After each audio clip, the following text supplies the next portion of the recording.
Hello.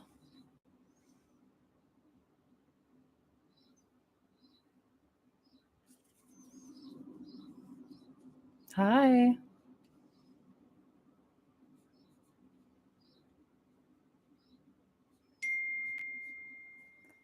How is everybody? Can you hear me? Can you hear me? Yes. Can you hear me?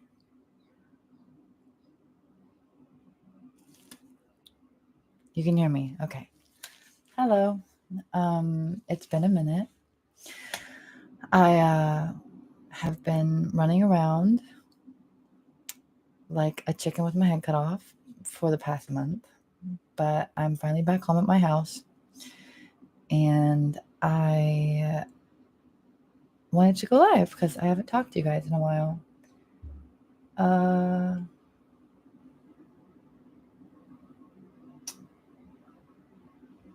Hello.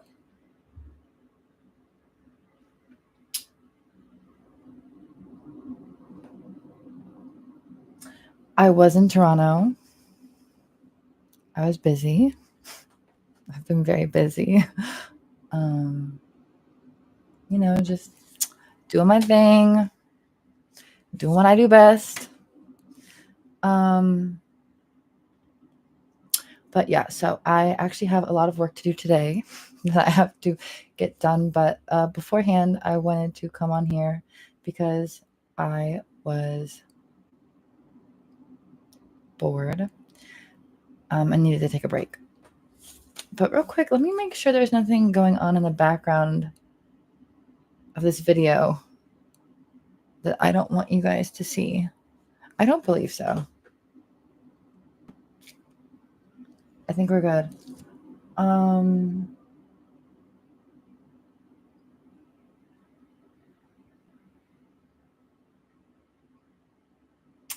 Yeah, so today I just real quick, I wanted to do a tour of my sharp objects. This is not related to the TV show, but I understand that it sounds like that. Are my piercings new? Actually, I did get some new piercings recently. I got a second lobe piercing done about a year and a half ago, but I just got a third lobe done in September, and then I've had this one since I think I got the second lobe done, so it's been a bit of a minute. Also, I know my hair is growing so fast. It's kind of out of control. It's almost back to normal. I can't be trusted with a pair of scissors, but whatever. So today I wanted to do a tour of my sharp objects. I have a lot of sharp objects, and I keep them all in my sharp objects box, which is this thing right here. I found this in the attic of an abandoned house that I used to hang. Oh God, I need to rest my arm on something. I got this in the attic of an abandoned house that I used to hang out in Florida. It's been bought now and someone's renovating it, which makes me a little sad. But I keep all my pokey tools in here. It's red velvet inside. It's beautiful. But I'm going to just kind of show off some of my stuff. What are you guys talking about? Yeah, red velvet interior, lace exterior, very beautiful box. So yeah, I'll just go ahead and get started with the stuff that's in it. First of all, I have this. This isn't really a sharp object, but it's a femur, I believe. I can't remember if I found this one or if a friend gave it to me. I think a friend may have given me this one. But it's kind of cool. I really like this part. You can see the like where the joint was or whatnot. Very cool. I'm just going to put the ones that I've already looked at over here so I don't do the same one twice.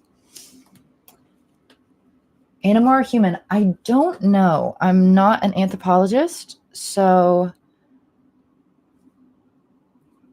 I don't know if this is a human or animal bone. I would imagine it's an animal bone. I would hope that it's an animal bone, because if this is a human bone,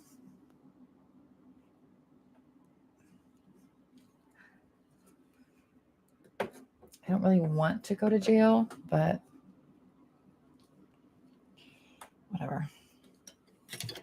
Now, I did not make this, but this is a deerfoot knife. I've had this one for a while. I think I got this back in Florida, but it's a deerfoot knife.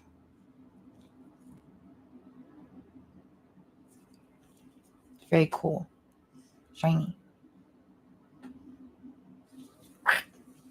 You know what I'm saying? I love this part. I love the hilt.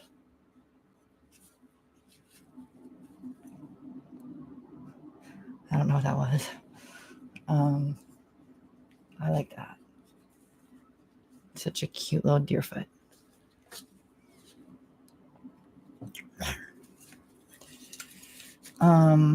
Okay.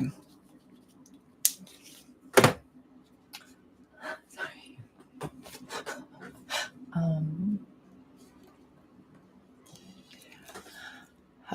Okay. Next up, I have, now this is not a knife. This is just a deerfoot. I put a ribbon on it and I hung it from the roof of my last house in Florida, the last place I lived before I went to Indiana. And I had this hanging on the roof, like from the rafters of the porch. And when people would come over and come to shows or whatever, I would make them like touch the deerfoot.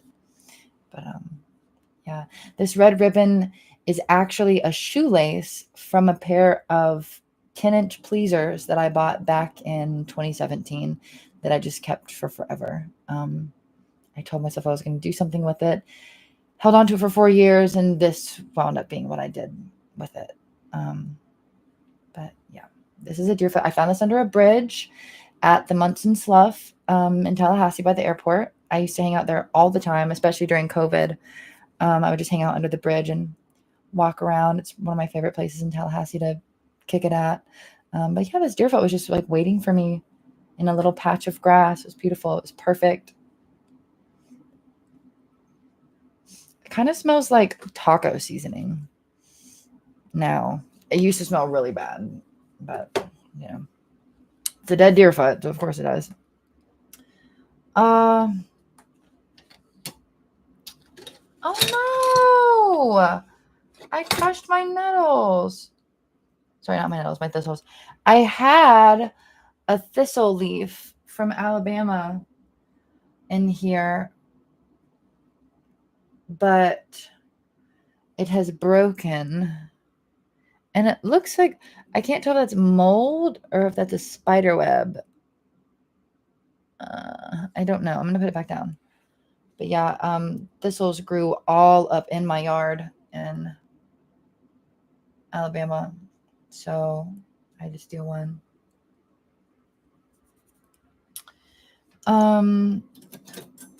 This right here is a hole punch. It's a leather hole punch that I got from one of my best friends, Dolly. She left it in my bedroom when we all moved out of the church. And I just kept it, and I've had it forever. But I lose my belts a lot.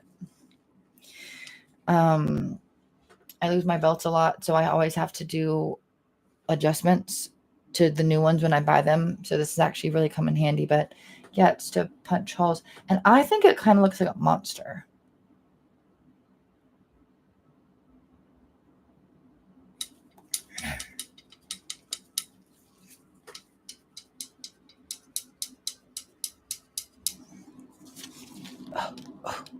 work out. Okay.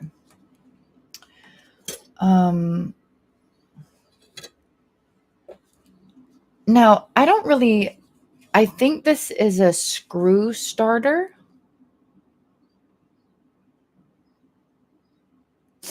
I don't know, actually. I just know that it's, I don't know, it's got like a pointy end.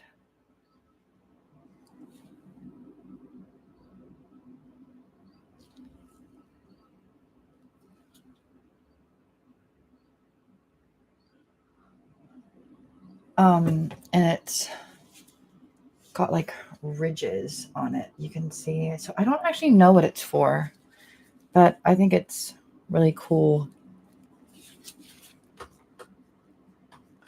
You know what I'm saying?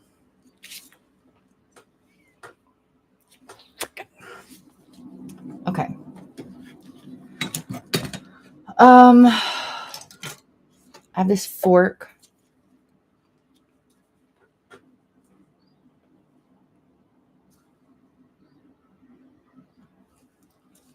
I don't remember where I found this. So I know it was at an antique store.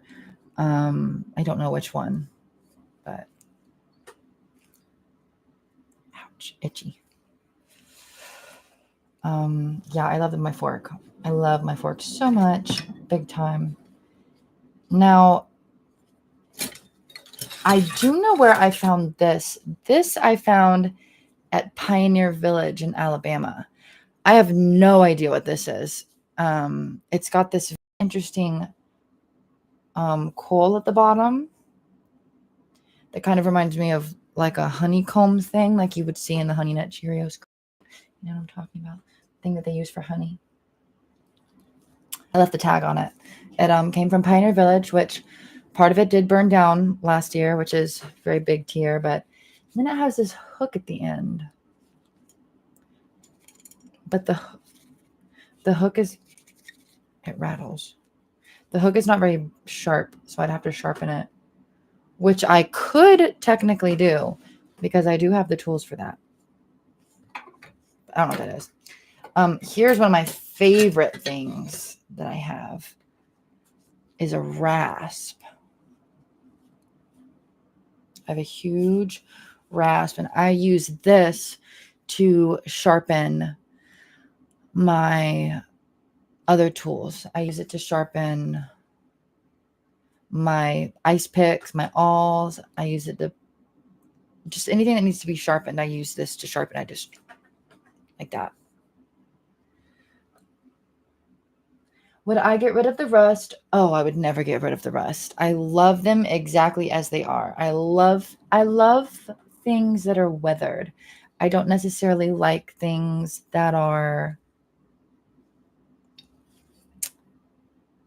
I don't like things that are new and pristine. It's, I don't know. I love it because it's, I don't know if you can read that, but right here, it says flat bastard, and y'all can't see that, but it says flat bastard, which I love. I find that very funny. I actually used this rasp last night to sharpen my meat hook, which you can see it was not very sharp to begin with, but I got that motherfucker, you know, freaking gotcha.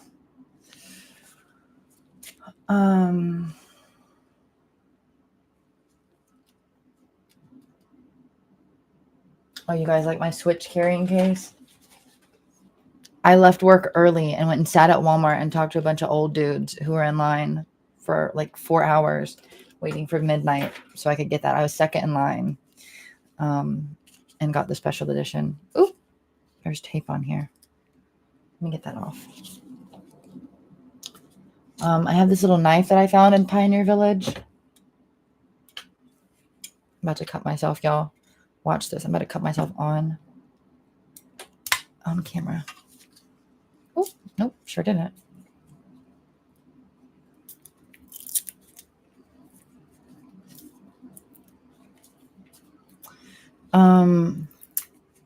Yeah, I would never clean these things. I consider myself to be an extremely selective historical archivist. I just really love these old things as, relics of a past way of life, which I find very fascinating. But I love the little handle. It also reminds me of the little honeycomb thing. Looks like a little person. I feel like I could dress it up like a little doll. Yeah, so there's my meat hook.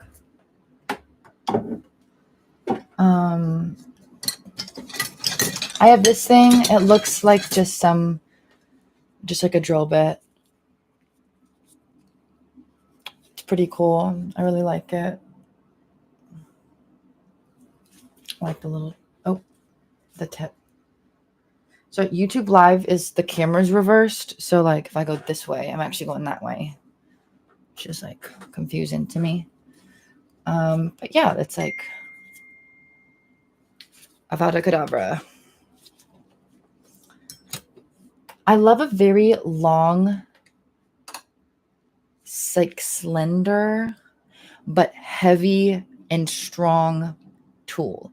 I like things that are very nimble and very long. I used to love ripping off the antennas of old radios when I was a kid, like the extendable retractable ones, and I would use those as wands and whatnot. Yeah, I used to always love that. All right, let's move on now to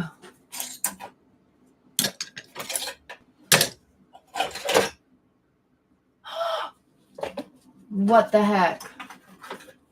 One of my freaking tools just broke.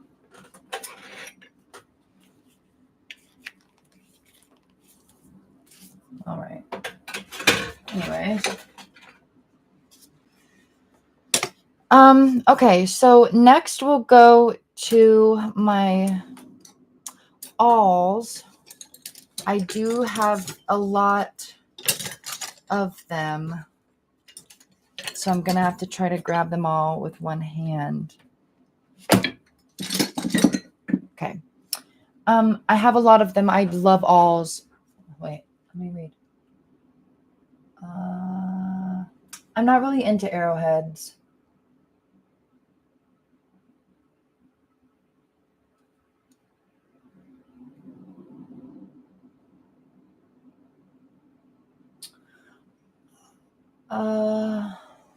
Hi.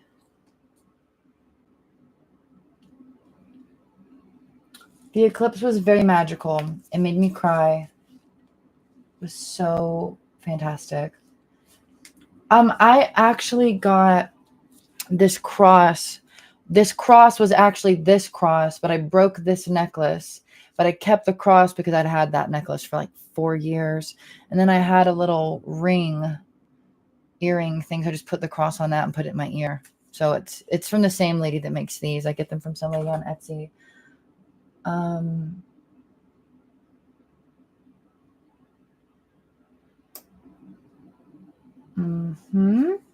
Okay. Yes, I listened to the new Waxahachie album. Everybody should go listen to it. Phenomenal. Just so phenomenal. It's truly phenomenal. I don't even have the words for it right now, but it's amazing. Right Back to It, I have had on repeat for I don't even know how long. I probably listened to it over 250 times in the past week. It's bad, but it's so good. It's just so good. Okay, okay. I'm getting ahead of myself. So I do have a lot of awls. I love them. There's something just very like violent about an awl. It's so simple, but it's just right to the point. This one's really nice. This one's got a great taper. and a great point. I love this one. It's got a hook on the end. No. This was, I think, my second awl ever. This was my first awl. I found this one and I was, no, maybe it was this one. These kind of look the same. So I don't actually know, but it was one of these two. I think that it was this one. I think it was this one. And I found it and I thought, oh, wow, wow. So I've got quite a few. Now, there is a difference between an ice pick and an awl. I think the ice picks are the longer ones that you use to pick ice specifically, like hence, the Coca-Cola branding being on it. These are ice picks. These are awls. Awls are used to punch holes in leather, and I think also sometimes used in sewing. I just call all of them awls. Ice pick to me doesn't sound as cool as awl. Awl's just a really cool word. So I just refer to all of them as awls. So I can feel as though my collection is homogenous. But I've got quite a few of them.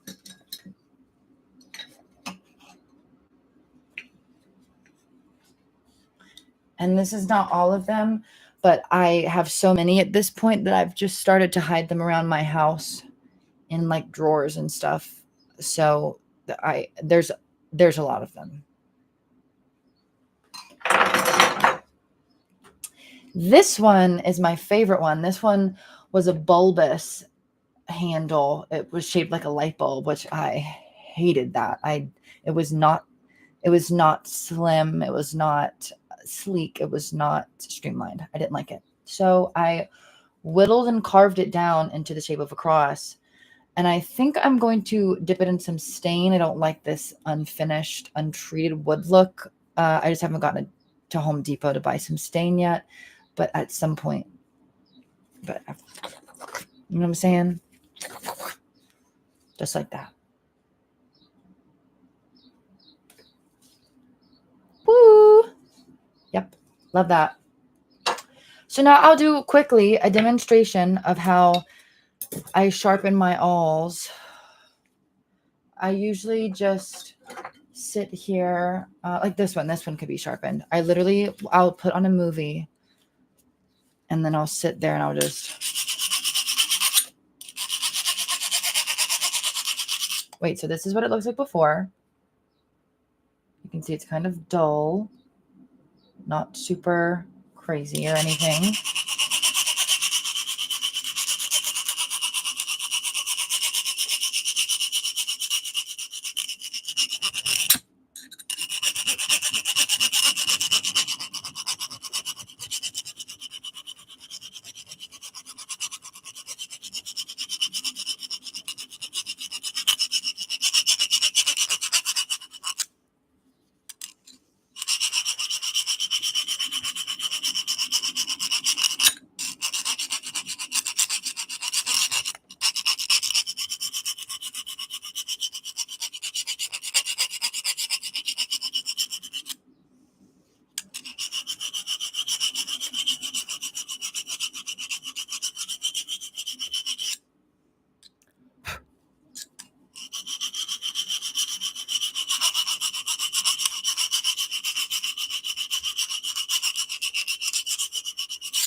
See, so I could get it sharper, but I'm not going to sit here and do this for forever.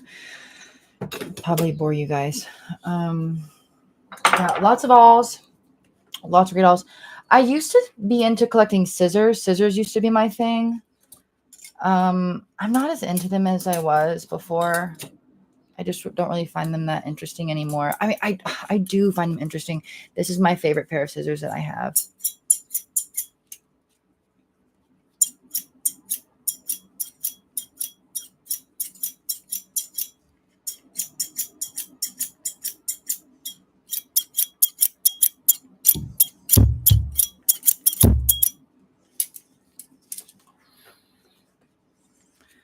Love them. Love that. It's a bit of a looser sound.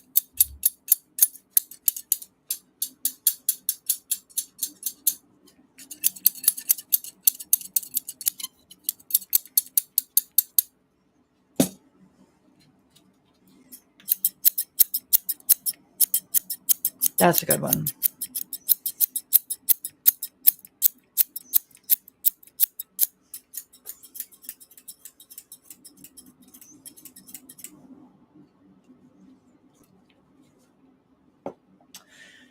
Do you prefer the design over effectiveness or effectiveness over design? Well, I don't use these things for their intended purpose. Like I don't use ice picks to pick ice. So I prefer design, preferably over over effectiveness, because that's what I like them for. I don't know what these are. It seems to be more of a clamp than scissors, but it has the same design and fulcrum and whatnot of a pair of scissors. So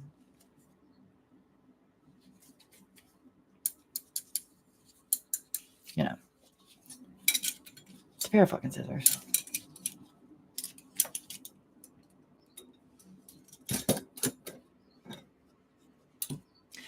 I don't really show these off because they're new and from Amazon. They're from a pack of fish tank decoration tools, but I thought the curve was kind of cool. I bought these back in like 2016. My taste has changed. Let me put these back.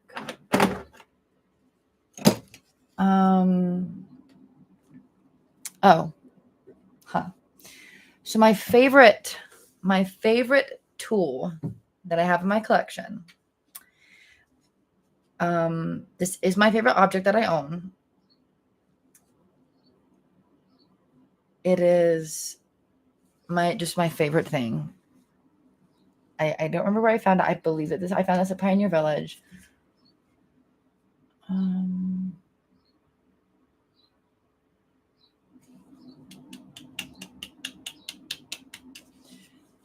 Yeah, I found this in Pioneer Village. I'm obsessed with it. It's my favorite thing ever. But it's a hook. And I can't quite figure out what hook this is used for. What this is used for, because I've looked up like hay bale hooks, but this is too small. Like this kind of looks like a hay bale hook. This is like a heavy duty farm tool. So I can't quite figure out what this would be used for, but I'm obsessed with it. I love this thing. This is the look. This is the good one. Like, you can't beat that. So good. So that's my hook. I love my hook. I do have a couple more tools I just got recently. I have it in my Texaco can that I bought in West Virginia.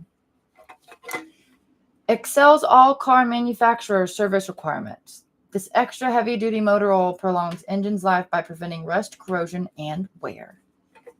Lovely.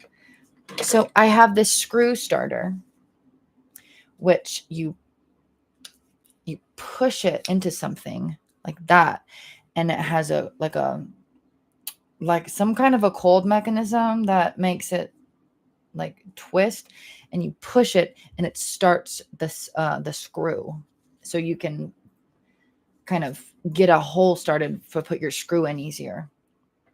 I think it's very cool. This is some kind of a tri-faced wedge. If you can kind of see the three faces on it, it's really cool. It's very heavy duty, very like you could fuck a bitch up with that for real. I keep it on my piano. This, I believe, is a chisel for woodworking, carpentry. Maybe I'll get into carpentry. Who knows? Love that. Love it. Love that edge. So sexy. Another chisel.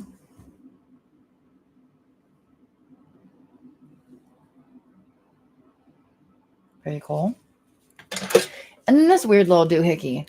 I don't have a wine opener, so I usually use this to open wine bottles on the occasion that I drink, which is not very often, but often enough that I use this bitch. But yeah, it's pretty cool. It's got a little like a screw tip on it, which is cool. Like that. But yeah, that's most of my small tools.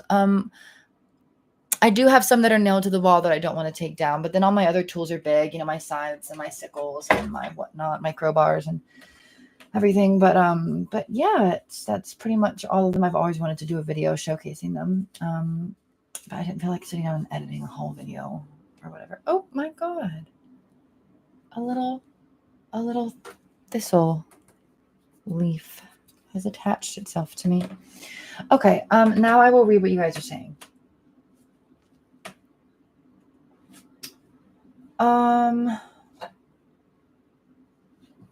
I do not have a guillotine in my home. I sure do not. Do I like vintage radios? Yes, I have vintage radios right there. I have one there. I have another one on top of my bookshelf behind this thing right here.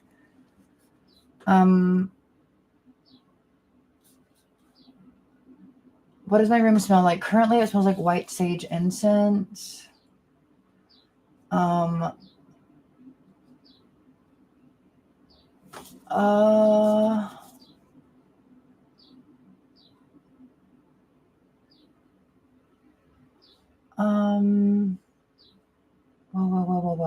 Okay, hold on.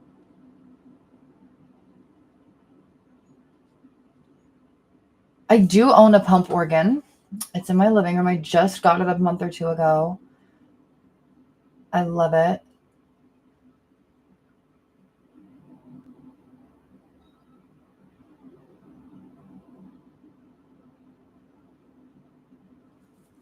Where do I recommend getting these tools? I go into abandoned buildings a lot and houses, and I break and enter quite regularly. That's where I find a lot of my tools, and also just the antique store. But you have to go antiquing in Appalachia or the Midwest, because antiquing outside of those places is like asshole.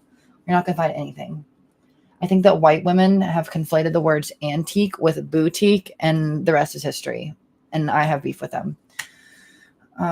But you know, whatever, to each their fucking own, I guess. Whenever your husband works and you don't do anything all day, you have to have some kind of a hobby.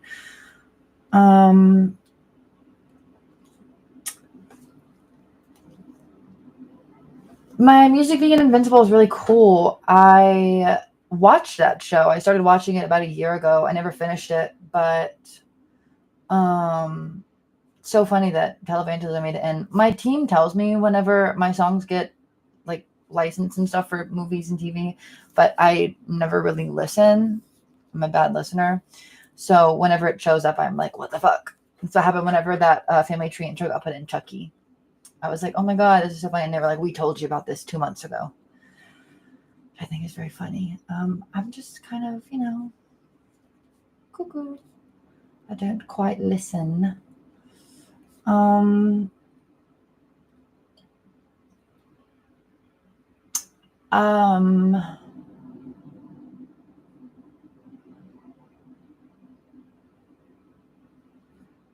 How's my blackout tat? It's going good. It's finally healed completely, or mostly completely.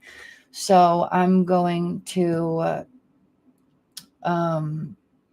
get it touched up soon. It just hurt really bad, so I'm kind of dreading going back over it, but you know, it is what it is. So that'll be fun. And I've got a couple other tattoos I want to get, so I'll probably just, you know, group them all and get them all done at the same time.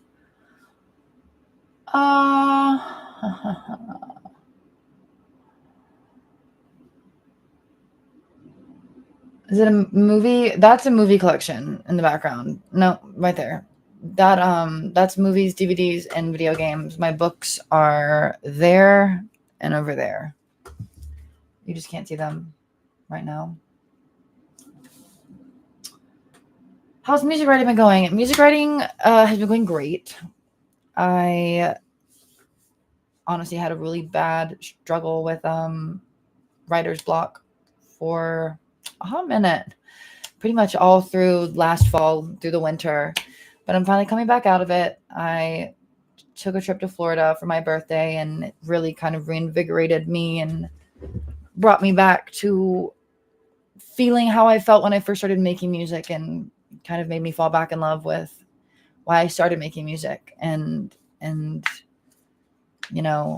just it's really been reinvigorating my love of creating music. So it's been nice. I'm finally coming out of my dry spell and working my ass off and making a lot of things that I'm really happy with. So I'm really excited to, you know what that means, guys. Don't make me say it.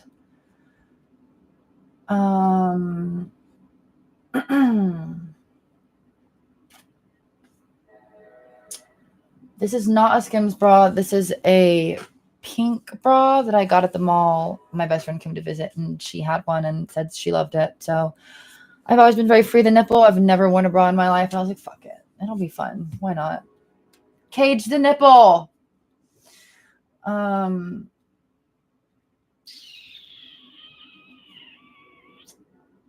What's a collab you've done that didn't release that you wish did? I read that as what's a collab you wish you didn't release. And I was like, I feel like you have an idea of that you would like to share with the class. But that's not what she said. I don't know. I don't really do that many collabs. I think all the ones I've done have come out.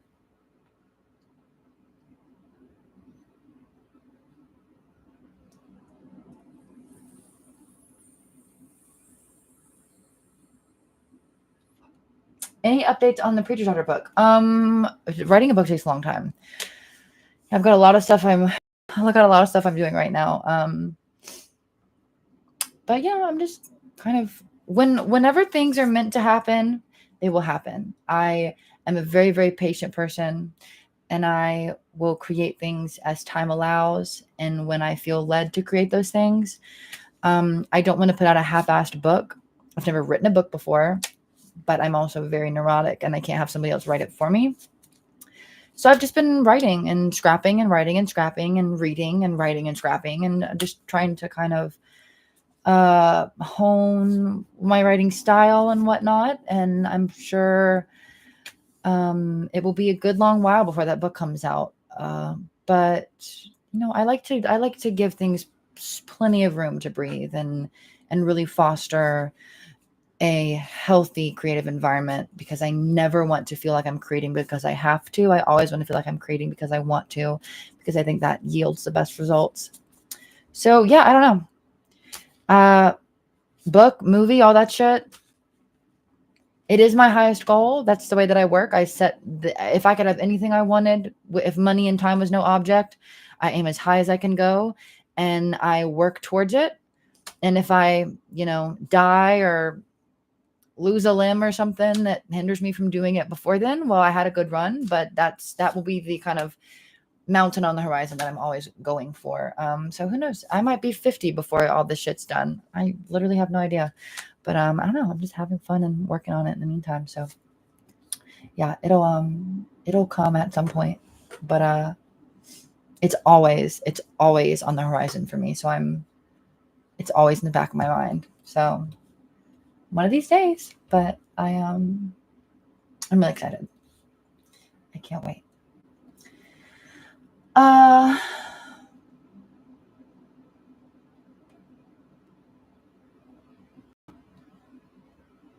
you think your name will always be Ethel Cain? Well, on the topic of the last question, it'll take me forever to finish the Ethel Cain project. Like, this is going to be decades in the making. So by the time Ethel Cain is done, I will have put out so many other projects outside of Ethel Cain. when Ethel Cain is done, I will probably just retire, honestly, because it has such a long lifespan in my head of what I want. So yeah, I don't know. I'll be Ethel Cain for a very long time, if not.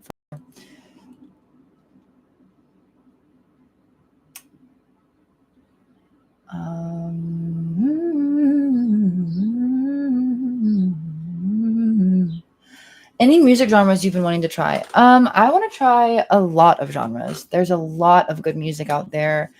I would love to dip my toes into a folksier country sound. I would love to try hardcore at some point, even though I do not have the voice for it.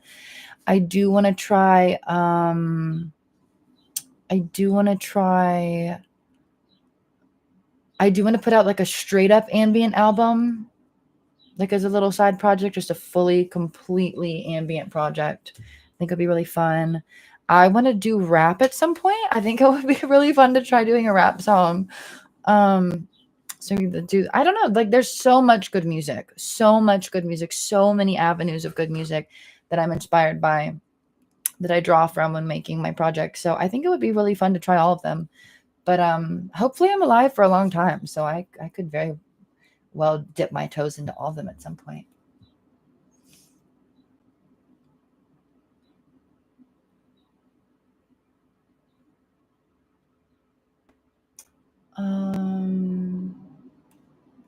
Whoa. I can't tell if y'all are asking the same questions or if I keep accidentally scrolling up, and this is confusing me.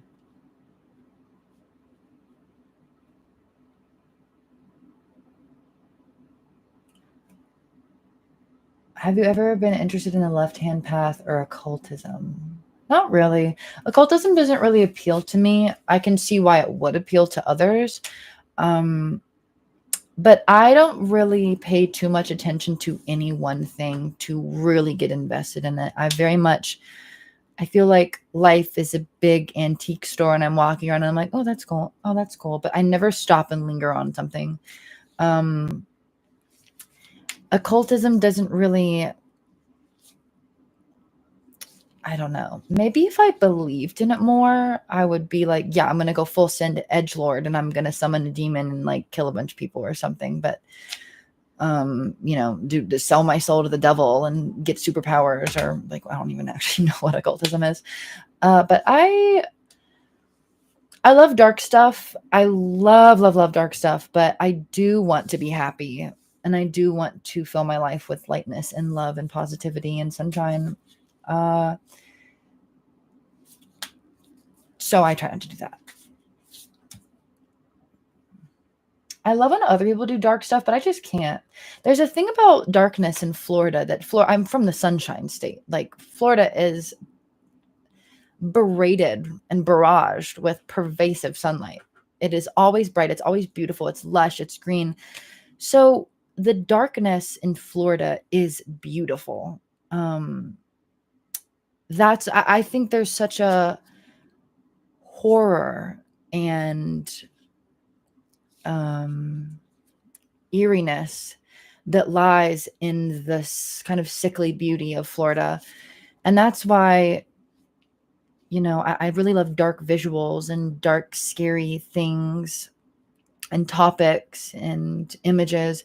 But the music, I always love it to be so lush and beautiful, because to me, there is an inherent fear and evilness kind of lurking in there, not entirely, but the doom and the fear, the anxiety is in extremely beautiful, lush things.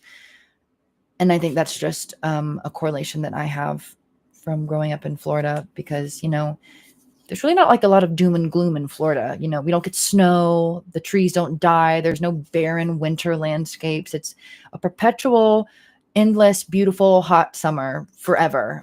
And so you have to look a little harder for the sinister qualities in Florida, in the South kind of in general, which is something I want to translate through my music.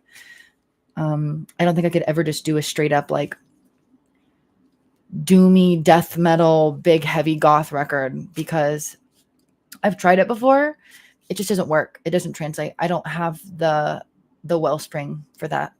So, do you remember me in the title fight shirt at the Halifax show? I sure fucking do. I remember seeing your shirt and being so happy.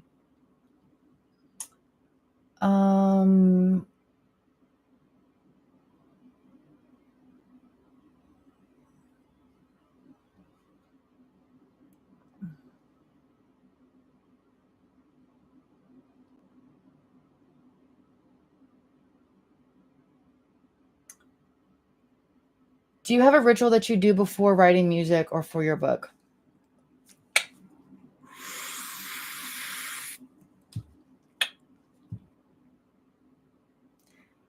Notice how I lit that from the top and not the bottom. Thank you.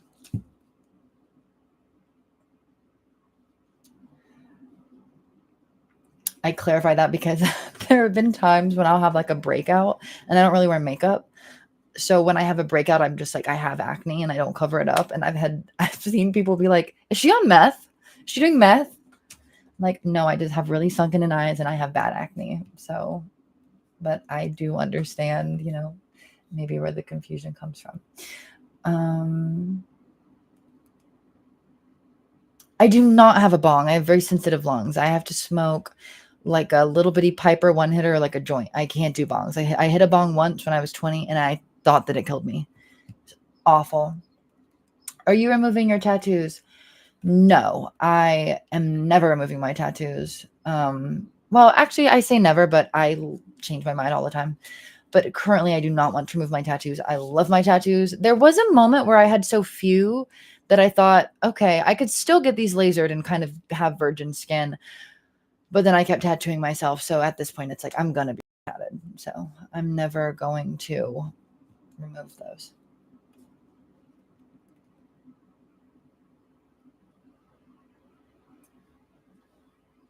Hold on. I just saw what I thought was a very funny question. What's my affinity with Nebraska? Well, I love Nebraska for the same reason that Ethel Cain, the character, loves Nebraska. When I was growing up in Florida, we had a VBS, Vacation Bible School, that was about, it was called Ramblin' Road Trip, and it was about a road trip, and there was a stop in Nebraska on the road trip, and they kept referring to Nebraska as the heartland, and I always loved it because it just seemed so big and vast and empty, but in the very center of America. It's like dead smack in the center of America. And I always thought it would be a cool place to run away to and like be just in the center of all things, but be so alone. And that's kind of why I wrote House in Nebraska as kind of a ode to that feeling that I had growing up. So I think Nebraska is just really cool, and it's beautiful. I've been to Nebraska a couple of times, and it's always an intensely magical experience.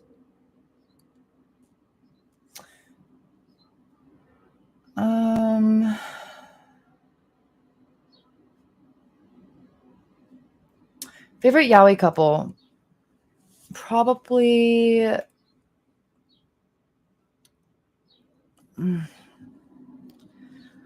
mean, Dramatical Murder was a huge for me in high school. Me and my best friends, I would go over to their house in high school, and it'd be like 6 fucking girls in a double-sized bed listening to Dramatical Murder, like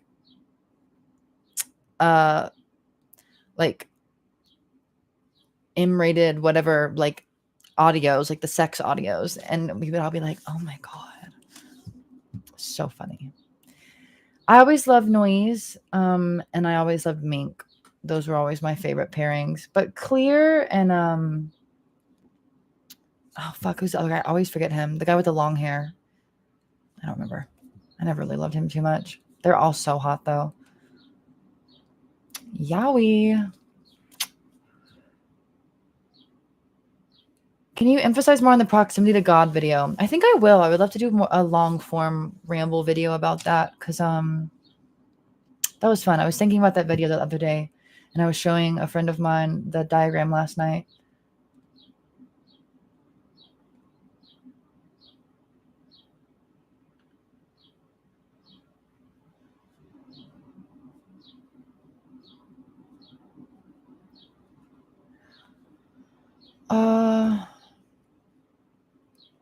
What is your opinion on people hating on simple album covers that don't fully show women's faces and bodies, like Brat and Ariana's new album?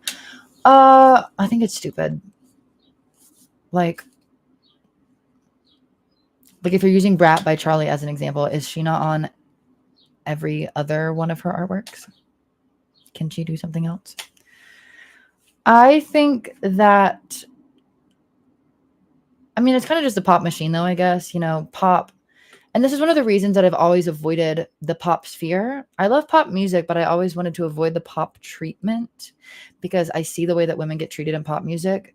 Because you're not just supposed to make good pop music. You have to be fuckable. You have to be hot. You have to be pretty. You have to be a good dancer. You have to sell yourself. You have to be a product as well as your music, which is stressful. And God forbid a woman in pop wants to branch out and do something else.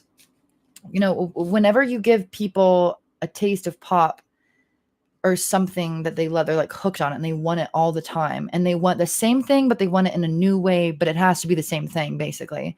It's kind of an impossible task at hand. And it's just, I don't know. It's funny. But yeah, let the girls do what they're going to do. Like, let them innovate. Let them have fun. Pop music is supposed to be about having fun. Don't be such a fucking, fed about it.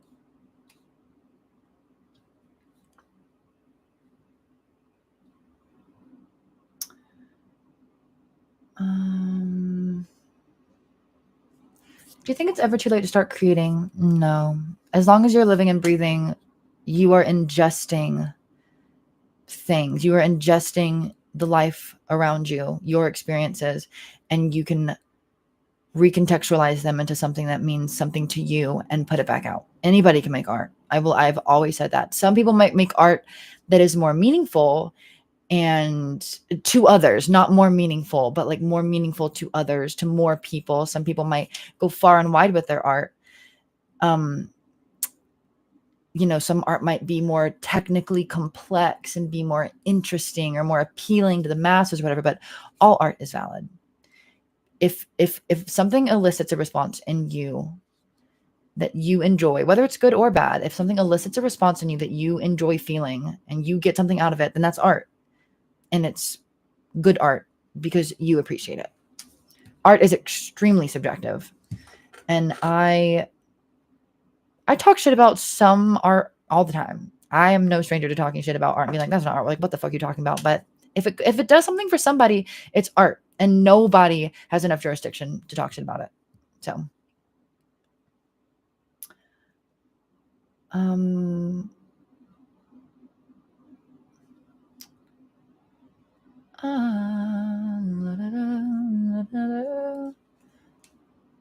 do you keep up with meme culture? I do not. I only have my YouTube and my Instagram at this point, and I don't check them very often. I've been trying to come off the internet a bit, as I have repeated ad nauseum, which is ironic because here I am on the internet. But I don't keep up with meme culture anymore, which I love because now I have my friends who are older than me explain me memes, and I go, wait, so what does that mean? And which I think is infinitely more hilarious than the meme itself.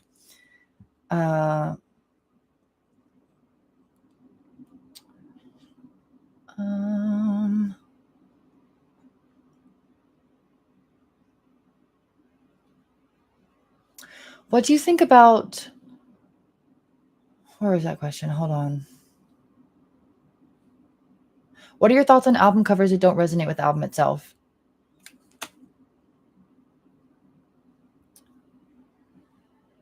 Everything that artists do is for a reason, whether it's a good reason or a bad reason, a meaningful reason or a monetary reason, whatever it is. Every artist has a reason for doing the things that they do.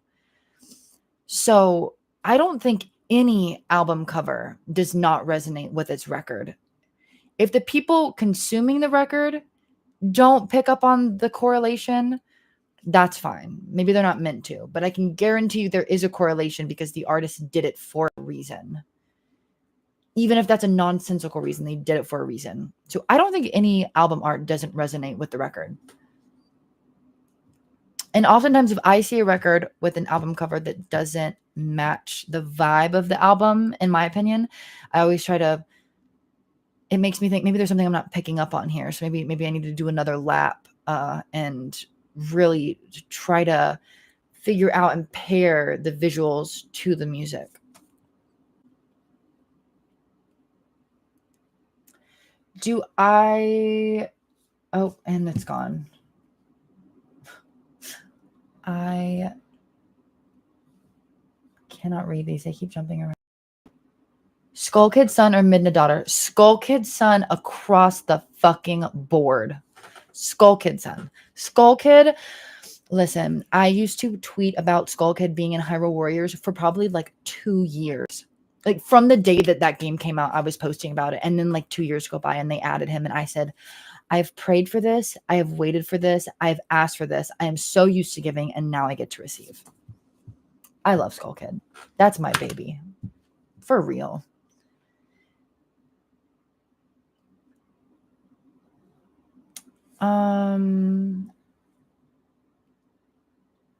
Do you love wet plate colloidal photo prints? Absolutely. I wanna work with them soon. I do. But it needs to be correct.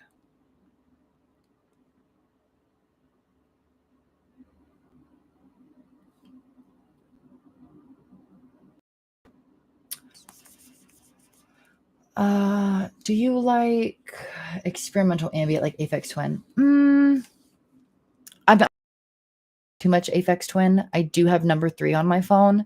That's the only one of his songs that I've heard that I've really gotten into. I like ambient to be simple and quiet. So anything that requires more like active listening as opposed to passive listening doesn't really do it for me. It kind of defeats the purpose of why I listen to ambient music. The Waltons or Little House on the Prairie. Girl, don't do it to me. Don't do that to me.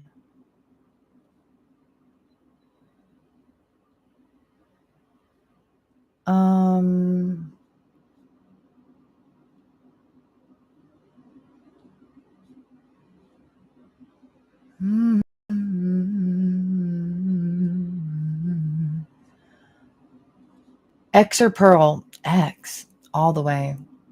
X all the way. Have you seen the Maxine trailer? I have, and I'm very excited to see it. I can't wait to watch it. Okay, we're reaching an hour, so I should probably skedoodle. But I'm going to answer a couple more questions.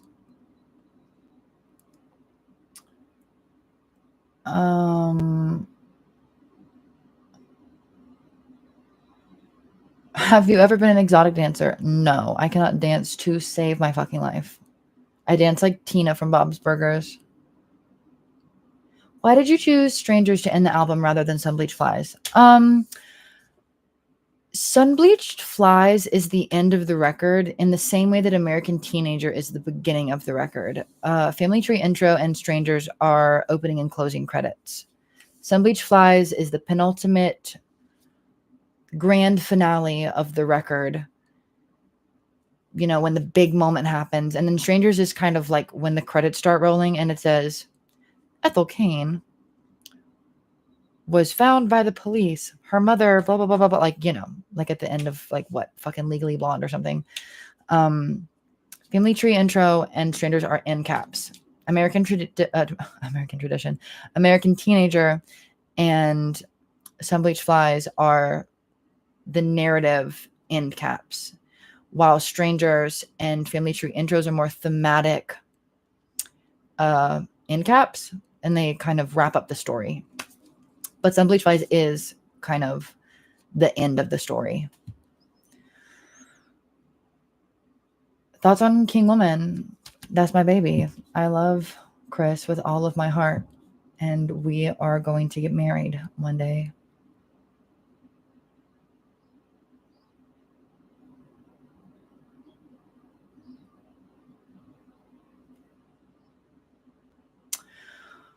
Any clues on how the next albums are going to sound? I literally do not know how they're going to sound until they're done because they fluctuate so wildly between sounds. As I work on them, I don't know until it's done. It's like the wheel of fortune. It just spins and whatever it lands on to me. I have no idea.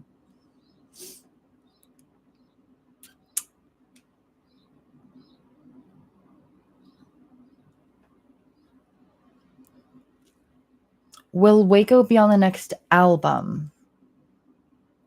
Yes.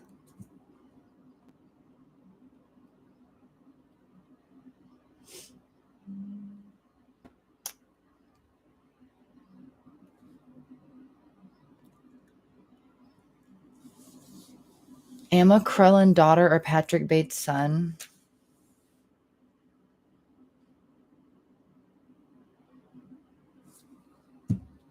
Don't ask me no stupid fucking questions. Thoughts on women? Love. Love women. Favorite slowcore albums? Oh god.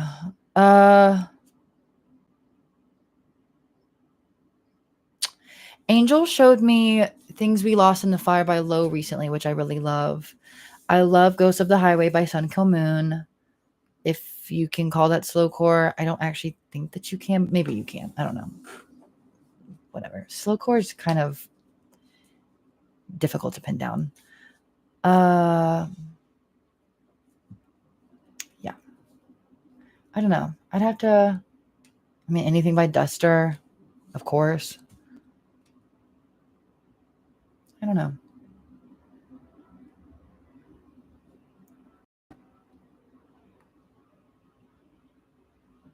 My dominant hand is my left hand, but I am ambidextrous. But I write with my left hand. Thoughts on how to approach being sad about people not fucking with your music or art? It's difficult, but it's universal. Every time an artist puts out something into the world, it opens it up from being a tiny insular thing that is just yours that you love and hold dear. And you see a lot of opinions about it. And you kind of just have to take some time to like spiral a little bit. It's really mind-boggling to deal with, but every single artist goes through it. Every single artist. So you kind of just have to like give yourself the space to do it and get over it. Feel everything you're going to feel about it and then move on. And that's coming from me. At some point, you have to get over it.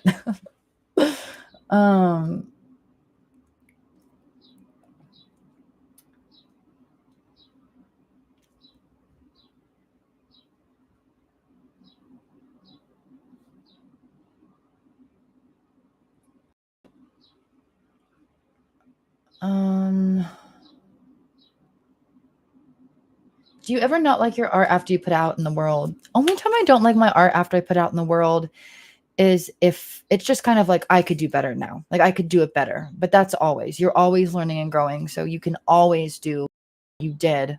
You could do it better now. And that's natural. But I've definitely done that with all of my projects. And I probably will continue to do it with all of my projects forever.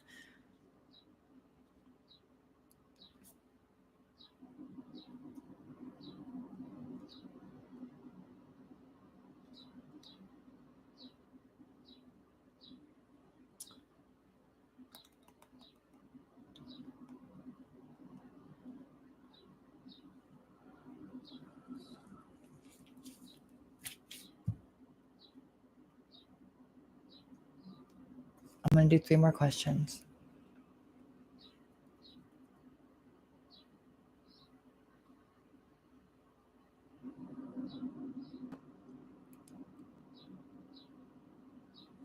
Any advice for recording and making music despite not having any equipment to?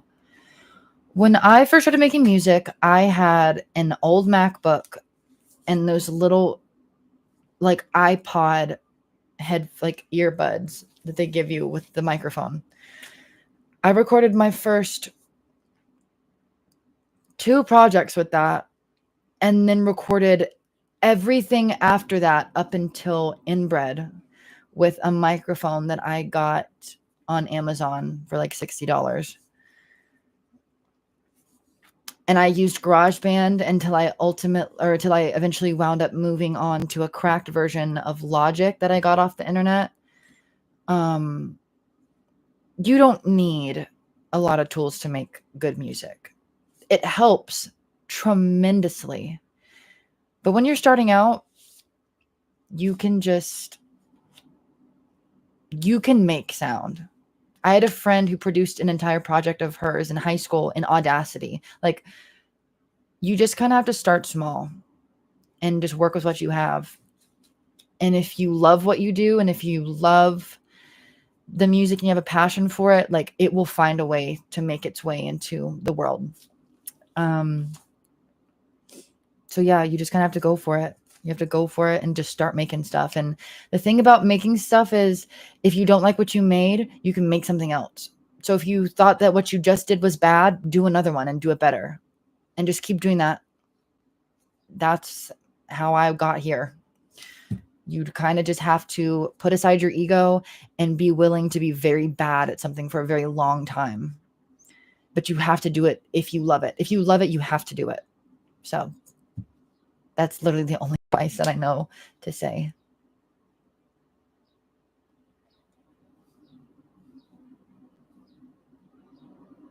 That was one.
Is there any lore that you'd take out of the canon? No. Everything that I have said regarding the story, and also I do want to say real quickly, it's not necessarily lore. I guess it is lore, but it's like a story. It's a story that I wrote. And I think I wouldn't take anything out of the canon. I think I just wouldn't have said so much about the record.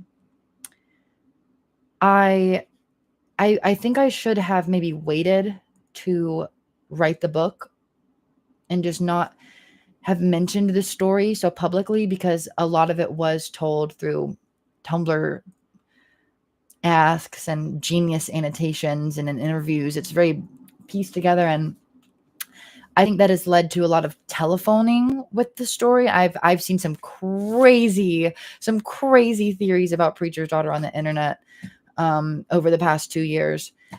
And I think that was my fault for telling the story in such a non-linear, like, all over the place way.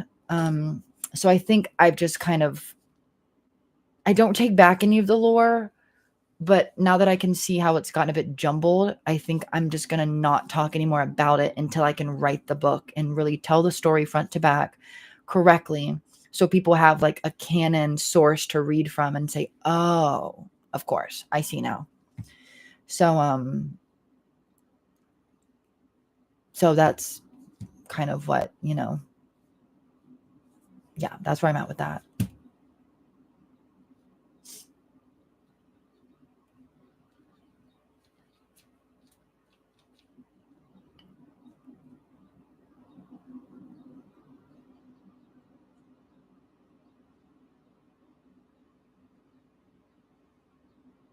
Okay, this is a good last question.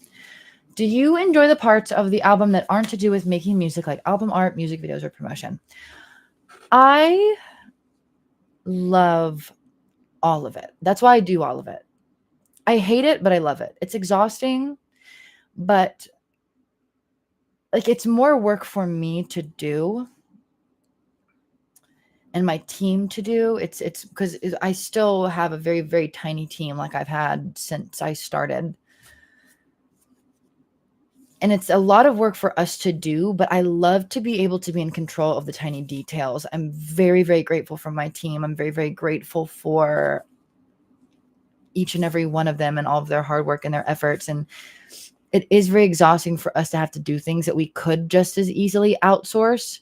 But I love knowing that everything comes from in-house and we do it ourselves and everything is intentional and everything, while not the greatest quality and, maybe not as advanced as maybe other artists would be, I love to know that we did it all ourselves. And also we will get there someday, but we will get there ourselves and we will know how to do it. If it's within my ability to learn to do something, I would rather learn to do it and teach myself how to do it so I can do it myself than just pay someone else to do it. And then I never know. So I love to be in the saddle. And while it's a varied, a lot of highs and lows. Sometimes it's exhausting and it makes me want to rip all my hair out. And sometimes it's just the best feeling ever. But I don't know. For all of the setbacks and the drawbacks and the tough times, both physically and mentally, so far in my career, I am so, so grateful for every opportunity that I've been given. I'm so, so grateful that all of my hard work has paid off. All the hard work of my friends and my team, my family have paid off. I'm just so grateful that I can be here living this life as I live it now. Just taking it slow, being easy, being quiet, just making things that mean something to me and putting it out into the world and being able to make a living off of it. It's all worth it. And I love to know that we do it all ourselves. I'm very proud of that. I'm very happy. I have very, very, very big goals, but I do not think that I could ask for or expect anything more than I have in this moment. I'm very happy with where I'm at in my life. And I am very grateful to all of you also for showing up and chit-chatting with me and being very patient with me while I am insanely insane and I do what I do.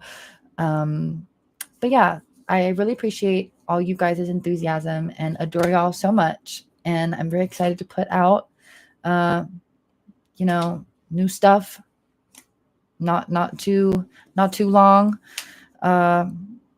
shortly, but whatever I'm trying to say. But yeah, thank you guys for tuning in. Thank you for watching me show off my sharp objects and asking me questions and hanging out with me. I'm going to go work. Hopefully my manager doesn't see this live or she will yell at me because I'm supposed to be doing stuff right now.